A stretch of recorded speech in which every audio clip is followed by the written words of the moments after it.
Hi, I'm Francesca King, Director of the University of Wyoming Writing Center and Associate Lecturer in the LEARN program.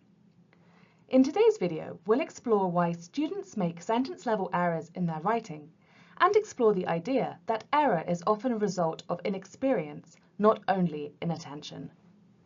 In 1901, confusion about the rules of shall and will was the most common grammatical error in first-year students' papers. Today, students make substantially more errors in spelling and in confusing of homonyms, perhaps due to their declining familiarity with the visual look of the written page. This reflects a decline in the amount of time students spend reading physical materials. Even in an essay that instructors might consider error-laden, an actual count of the errors reveals that there are many more correct sentences than flawed ones, and many more correctly spelled words than misspelled ones.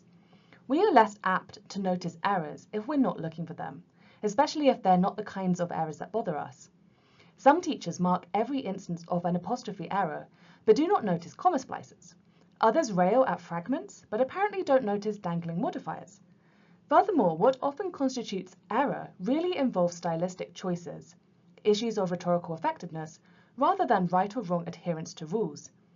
Wrong pronoun case or a comma splice is an error when considering standardized edited English, but wordiness or choppy sentences aren't errors in the same sense. Some studies suggest at least half of student errors result from inattentive editing and proofreading. Richard Haswell found that students correct at least 60% of their sentence errors when he simply marked an X in the margin next to the lines that contained the errors. This is what's called minimal marking, and is an easy strategy of saving time when grading, while encouraging students to take responsibility for their drafts. Another strategy is to ask students to read their work out loud. They unconsciously correct many of their written errors, even though they are often unaware that their spoken version differed from their written version. It seems that the task of reading out loud slows a reader down just enough to see what is actually on the page, rather than what they think is on the page. At the Writing Center, we guide students towards clearer expression by having them explain their ideas out loud, leveraging the natural clarity of their spoken language and the pre-conscious grammar that generates their speech. Then, we directly quote their words back to them and help them record their ideas on the page. When students are immersed in new unfamiliar ideas and rhetorical contexts, the quality of students' writing declines. An interesting study follows graduate law students who were making sentence-level mistakes in their initial attempts to write legal briefs. In later drafts, these errors were cleaned up by the student writers with minimal to no input from the professor. We can conclude from these findings that the more cognitively difficult the task, the more errors that pop up at the sentence level. But with time and multiple drafts, students are able to correct their own errors. Importantly, it may even be the case that an early error-laden draft is a necessary step toward the writer's eventual mastery of ideas. We must trust the writing process and not ask for premature editing. Students who consistently make only one or two kinds of errors can benefit from having teachers correct these errors on their papers because they can quickly learn the grammatical rules once they are pointed out.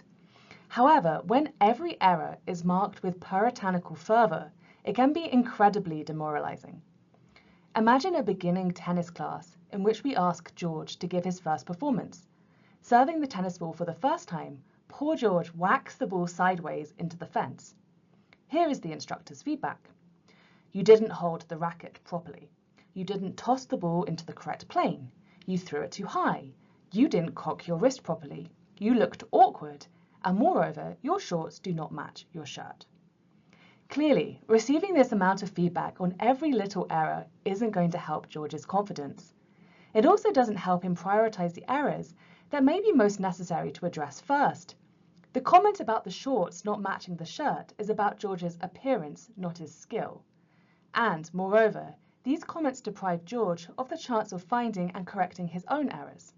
The same goes for students expressing their ideas in writing. Now it's time to test your knowledge. The first question is, why is it important to realize that errors are often part of the writing process? There are three parts to this answer. 1.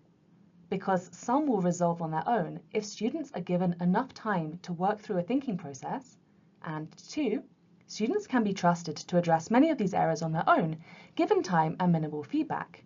And lastly, you're not using your time all that effectively to red pen every error. The second question is, what strategies might you use to help students edit for errors without discouraging them? To provide constructive feedback without discouraging student writers, I would use minimal marking, encouraging students to identify and correct their own mistakes. Additionally, I would prioritize addressing a few significant issues rather than overwhelming students with every minor error, and focus on developing students' self-editing skills by having them read their work aloud. I hope you found this video useful. Thank you for watching.